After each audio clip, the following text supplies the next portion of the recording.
My name is Renee Bernier, and I am the coordinator of the Academic Coaching Program at Bridgewater State University. The Academic Coaching Program, based out of the Academic Achievement Center, is one of the learning assistance supports available to you as a BSU undergrad. At Bridgewater, academic coaching is available to all BSU undergraduate students and is one of the many academic support services offered by the Academic Achievement Center. Academic coaches are graduate students in a BSU graduate program and seek to assist BSU undergraduates in the development of academic support skills pivotal to their academic success. These skills include, but are not limited to, active learning strategies, for example, active reading and note-taking, fixed growth mindset, goal setting and motivation, organization and prioritization, professional academic communication, research and library resource support, stress management, test preparation, study cycles, and time and task management. Regular weekly or bi-weekly meetings are encouraged. They are either 30 or 60 minutes in length, though a schedule that best accommodates a student's availability should be determined on a student-by-student basis. Mutual respect is expected between coach and student and is pivotal to the progress of the student. Part of knowing what academic coaching is also knowing what it is not. Academic coaching focuses on how to learn, while tutoring focuses on what to learn. There are 8 academic coaches on staff within the AAC. They are all graduate students enrolled in a BSU graduate program. They are all trained and eager to connect with students on the following skill areas. These skills, while crucial for academic success in your college years, are also transferable to life at large and out of the classroom experiences. Thinking of college as practice ground, a place to figure out what strategies work most effectively for you, can help better prepare you for life after graduation. Each student will want to focus on developing different skills and will have skills they already feel confident in. Thus, while each of the skill areas listed are important, there is no requirement to discuss any particular one with your coach, only those that you think would be significant for you to hone. That said, we'll review each skill area briefly to give you an understanding of how you might discuss them with a coach.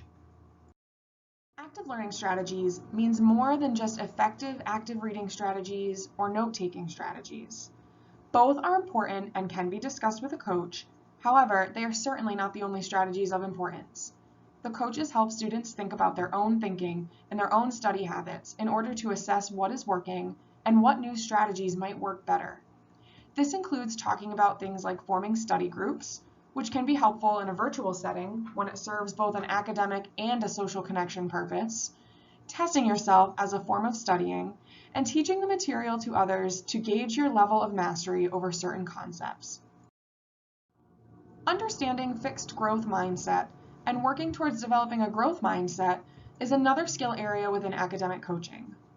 Coaches will often discuss the idea of growth mindset with students, which is the idea that our learning, skills, and capabilities all are able to stretch and grow, whereas a fixed mindset is the idea that our learning, skills, and capabilities are stagnant and unchanging, even with effort and energy.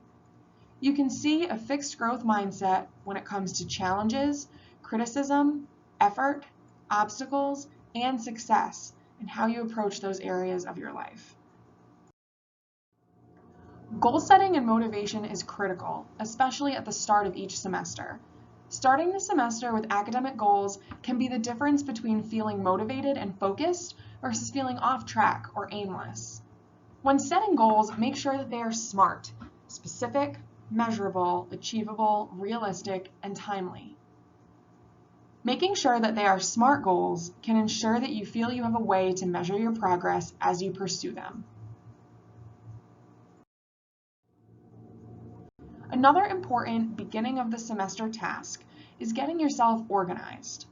Part of that is gathering the physical materials you need, the syllabus for each of your classes, folders, binders, notebooks, flashcards, writing utensils, and your computer or phone and their chargers. Another part of getting and staying organized is having a system that works for you around keeping track of questions you might have for professors and your tasks. For example, maintaining a notebook that you keep solely for to-do lists, writing in a daily planner, or using a monthly desk calendar. When it comes to prioritizing your tasks, and determining when and how to make certain decisions, consider the urgent important matrix. This tool asks you to consider that tasks can fall into both categories at once. So, going clockwise, quadrant 1, the do it quadrant, is when things are both important and urgent. Here, they can tend to feel like crises. These are things you've got to do immediately. In quadrant 2, the decide on it quadrant, houses the tasks that are important but not necessarily urgent. These are often activities that help you achieve your long-term and midterm goals, but because they aren't necessarily pressing for attention, we often put them off to deal with more urgent issues. These tasks often involve planning, and if we tackled tasks at this stage, they often wouldn't move over into the first quadrant and become crises. These are things you need to make a decision about and create an action plan for. Quadrant 3, the delete it quadrant. When things are not important nor urgent, they are often distractions and can cause you to procrastinate on tasks that are important and not urgent. These are things that you can delete from your routine. Finally, in quadrant 4, when things are not important but urgent, they are often interruptions that might keep you busy but have no real value. These are things that either someone else can assist you with or you can opt to do at another time. Thus, the delegate it phrase attached to quadrant 4. So what falls into your quadrants? What tasks or activities fall into this matrix for you? Professional academic communication is one of those skills that will far surpass your time at BSU. It will be relevant in future educational settings, interview processes, and on your career path. Honing these skills now will be instrumental in how you are perceived as a student and in your future roles. There are a few key tactics that can ease you into developing professional academic communication skills.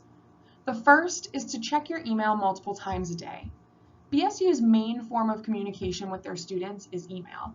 University-wide announcements come to your student email account, as well as emails from professors.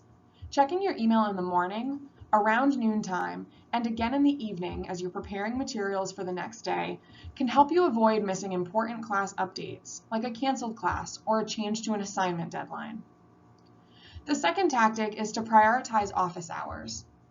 Whether it's in person or virtually, professors will designate a certain number of hours each week that they will be available for students in their classes to seek them out in order to ask questions, clarify information, or share a concern about the class.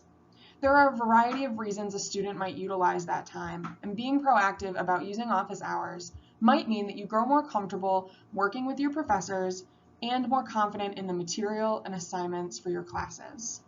Remember, those hours are meant for you, and many students utilize them for support. Finally, the third tactic is sending professional emails. There are some clear do's and don'ts when it comes to sending a professional email to your professor or campus staff member. Use a clear subject line. Leaving the subject line blank means that the professor has no idea what you may be reaching out to them for. A vague subject line is not much better. Be specific so they have some context for the email before they open it. Include a salutation. Begin with a greeting, like hello, professor, or good morning, professor, as opposed to hey, or no greeting at all. If you know your professors prefer to be called doctor or doctors, you can refer to them as such. Remember your punctuation, capitalization, spelling, and grammar rules. Avoid texting lingo, internet abbreviations and acronyms, and emojis. Attempt to find the answer to your questions first, then reach out.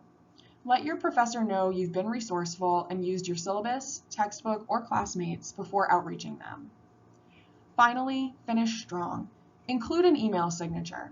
If sent from your phone, many emails can include "sent from my iPhone" or a similar message.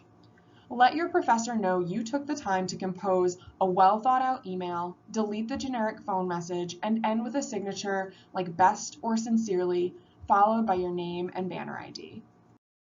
Oftentimes, students work with coaches to get started on a research paper or project, as there are many steps to the process. Coaches can help students navigate the library website, as there are a variety of helpful resources on the site, including information on citation guidelines for citing sources and formatting papers, setting up a research consultation with a research librarian, information on course reserves, databases to access scholarly sources and articles, and information about how to access materials from other libraries. While coaches won't assist with the writing of the research paper, that's when they would connect you with the writing studio. They can help you read through your syllabus to understand the expectations of your research assignment, determine the tasks and time associated with completing it fully, and explain the resources on the library site and how they'll be helpful in completing the assignment. Stress management is a familiar term to many students, and the concept of mindfulness as a form of stress management is all the buzz right now. This idea of being aware of the present moment, as opposed to living in the past or the future, can be critical when you're looking at your current academic situation and what it is demanding of you. Keeping an open and clear mind can be the difference between stressed out or overwhelmed and feeling capable and in control. Coaches can work with you on different ways to manage your stressors. This might also mean sharing information about the counseling center and what they have to offer students. Talking about study cycles is important for many reasons. How you study and learn is unique to you and may look different semester to semester and year to year. The coaches can help you look at your schedule and determine a way that is effective and efficient for you to break up your time spent studying into manageable chunks so you can stay focused, avoid distractions, and feel productive. Both of the techniques shown here, the study cycle and the Pomodoro technique, encourage the use of break times as a way to re-energize and regroup after shorter study sessions. When it comes to test preparation, there are many things coaches connect with students on. The strategies here are a sampling of techniques that encourage you to reframe your thoughts about testing, predict test questions, create a test day routine, and review a test as a way to prepare for the next one. So what have been some student impressions of academic coaching? Based on spring 2020 student satisfaction survey results, students reported an increase in confidence in their ability to be successful in classes, having academic strategies that produced results and grades that they wanted, and a growth mindset.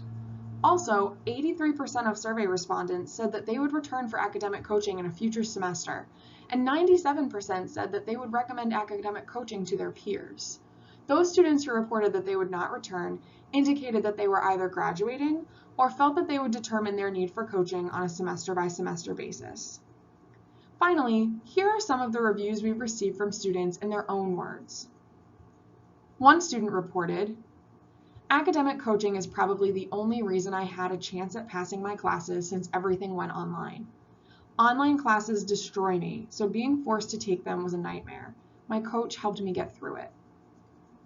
Another said that academic coaching was the thing that helped to pull me out of academic probation last semester, and it has continued to help even after obtaining a good standing. My greatest takeaway from coaching was the helpful study strategies and time management.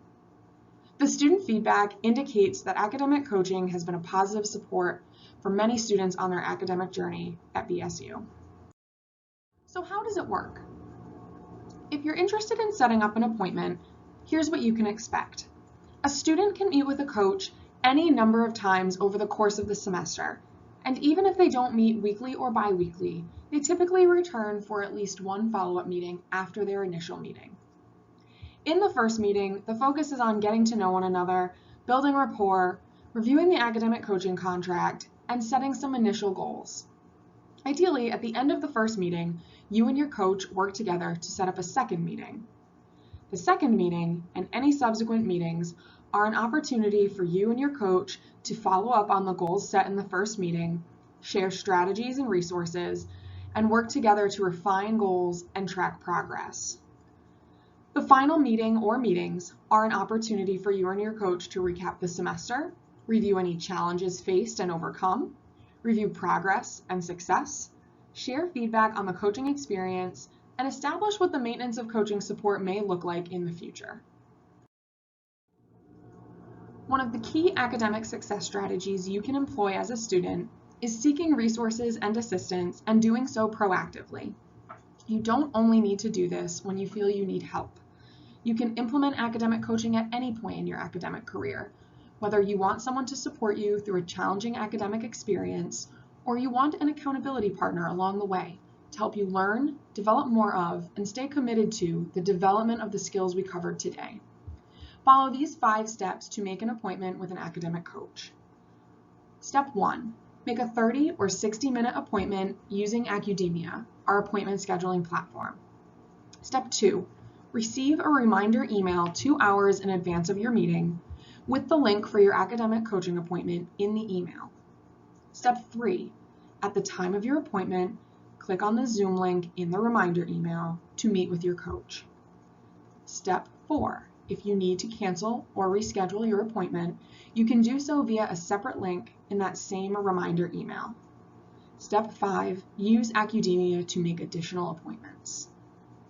Our intranet pages are also helpful resources. They have links to Academia, the appointment scheduling platform, as well as downloadable resources and helpful information as it relates to learning assistance. In conclusion, academic coaching is about college academic skill development. It differs from tutoring, academic advising, career counseling, and mental health counseling, and it is a collaborative partnership between a coach and a student. The student, you, are the expert in yourself. The coach meets you where you are at with strategies and support. If you have any questions about academic coaching or appointment making, please contact Renee Bernier at rbernier@bridgew.edu.